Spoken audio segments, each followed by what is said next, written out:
السلام علیکم ورحمۃ اللہ وبرکاتہ۔ اسٹوڈنٹس، آج ہم جس موضوع پہ گفتگو کریں گے وہ ہے حاتم طائی کا قصہ۔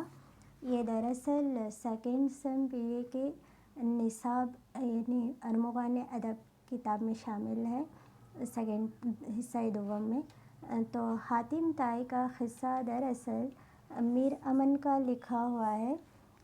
میر امن، ان کی پیدائش دہلی میں 1748 عیسوی میں ہوئی تھی۔ تو میر امن کا جو نام تھا وہ میر امان تھا، لیکن وہ میر امن کے نام سے مشہور تھے۔ میر امن کو اپنے ایک عزیز دوست میر بہادر علی حسینی کے ذریعے فورٹ ولیم کالج میں ملازمت ملی تھی۔ تو فورٹ ولیم کالج جو ہے وہ دراصل 4 مئی 1800 عیسوی کو انگریز گورنر لارڈ ویلزلی کی فرمائش پر اسے کلکتے میں قائم کیا تھا، اور اس کالج کا مقصد یہ تھا کہ انگریز اردو زبان کو سیکھ سکیں۔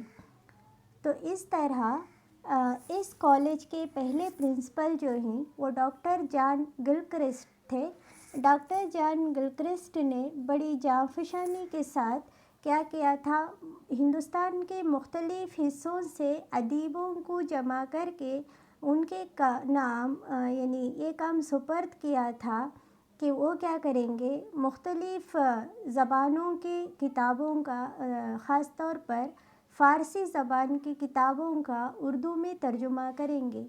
تو انہی میں سے ایک نام تھا میر امن۔ تو میر امن کو بھی اس کام پہ فائز کیا گیا۔ تو آپ جیسے یہاں دیکھ رہے ہو، یہ جو تصویر دکھائی دے رہی ہے یہ ڈاکٹر جان گلکرسٹ کی ہے، اور یہ جو تصویر ہے یہ فورٹ ولیم کالج کی ہے، جو پہلے موجود تھا لیکن بعد میں اسے بند کر دیا گیا۔ اب ہم میر امن کی تصنیف کی بات کریں گے۔ تو میر امن فورٹ ولیم کالج پہنچ کر کیا کیے تھے؟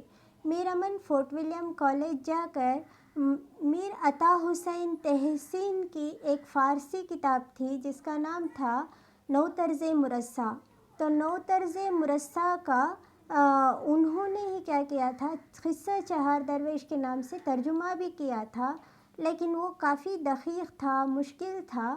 اس وجہ سے میر امن کو یہ ذمہ داری دی گئی کہ وہ آسان، سلیس اور عام فہم زبان میں کیا کریں گے، اس قصہ چہار درویش کا اردو ترجمہ کریں گے۔ تو انہوں نے کیا کیا، اس کا جو ترجمہ ہے وہ بالکل آسان، سلیس، عام فہم اور دلی کی ٹکسالی زبان میں انہوں نے اس کا ترجمہ کیا، اور اس تصنیف کا نام انہوں نے باغ و بہار دیا، جو آپ یہاں تصویر میں دیکھ رہے ہو۔ یہ باغ و بہار جو ہے میر امن کی ترجمہ کی ہوئی کتاب ہے، اور اسی سے کیا ہے، حاتم طائی کا قصہ جو ہے یہ ماخوذ کیا گیا ہے۔ اب ہم اس سے پہلے کہ حاتم طائی کا قصہ کیا ہے یہ جانیں گے کہ حاتم طائی تھا کون۔ تو حاتم طائی یعنی دراصل وہ سعودی عرب کے رہنے والے تھے۔ ان کا تعلق سعودی عرب کے ایک مقام ہیل سے تھا۔ تو دراصل حاتم طائی ایک طائی قبیلے سے تعلق رکھتے تھے، تو اس طرح ان کے نام کے آگے جو ہے طائی آ گیا۔ حاتم طائی اپنے وقت کے ایک مشہور شاعر بھی تھے۔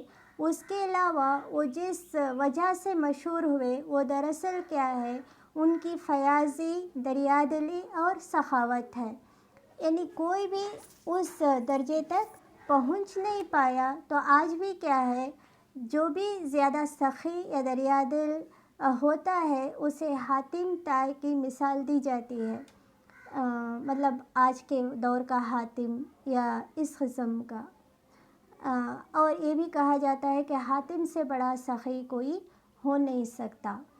تو دراصل کیا ہے، حاتم طائی کا تعلق جو ہے وہ آپ صلی اللہ علیہ وسلم کے زمانے سے قبل کا تھا۔ تو آپ صلی اللہ علیہ وسلم نے بھی کیا کیا ہے، اپنی ایک حدیث میں ان کا ذکر کیا ہے۔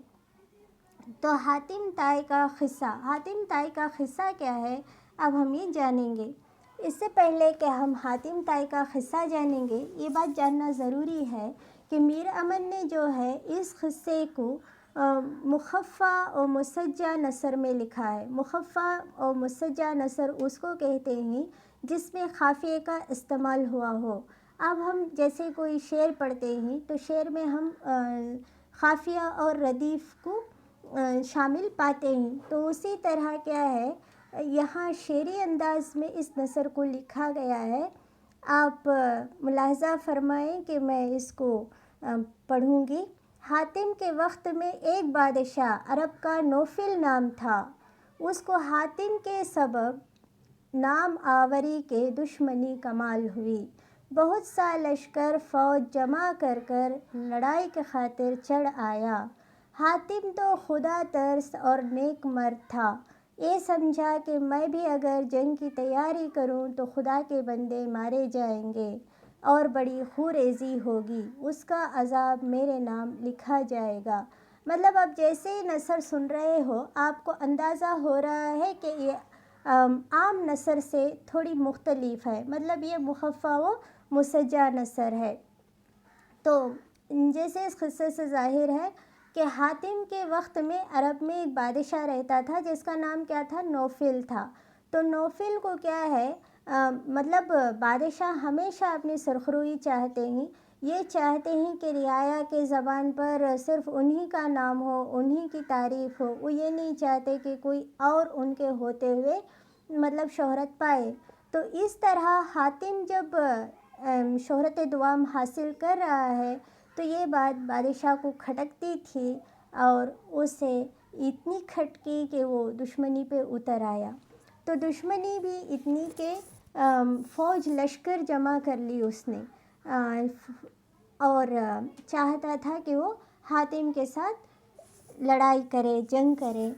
تو لیکن کیا ہے حاتم خدا ترس اور نیک مرد تھا اور وہ سمجھتا تھا اگر میں بھی جنگ کی تیاری کروں گا تو کیا ہوگا، کئی بے گناہ معصوم لوگ اس جنگ میں ناحق مارے جائیں گے اور ان کا جو خون ہوگا وہ میری گردن پہ ہوگا اور اس طرح میں عذاب میں پڑ جاؤں گا۔ تو وہ نہیں چاہتا تھا، مطلب حاتم ہمیشہ دوسروں کی مدد کرنے والا انسان آج کیسے کسی کا خون ہوتے ہوئے دیکھ سکتا ہے؟ تو حاتم نے کیا کیا، خود کو ایک پہاڑ کی کوہ میں چھپا دیا، مطلب وہ ایک غار میں جا کر چھپ گیا۔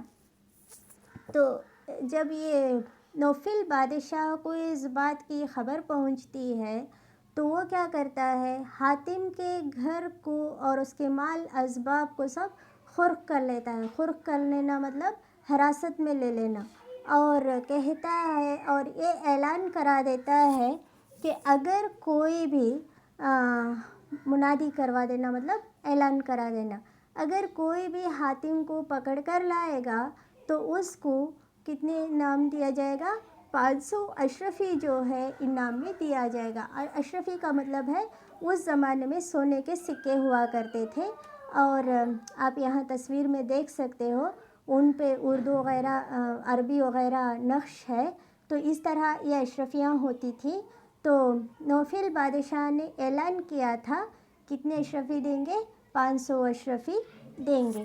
ظاہر سی بات ہے جب کسی کو 500 اشرفی کا مطلب اس زمانے میں 500 اشرفی بہت زیادہ ہوتی تھی، تو جیسے کوئی خزانہ ہاتھ لگ رہا ہو، لوگوں کو لالچ ہوا کیوں نہ ہم اشرفی حاصل کریں، اس لیے کیا ہے ہر کوئی حاتم کی تلاش پہ نکل گئے تاکہ اس کو پکڑ لانے سے کیا ملے گا، انہیں انعام ملے گا اور انعام میں کوئی 500 اشرفیاں ملیں گی۔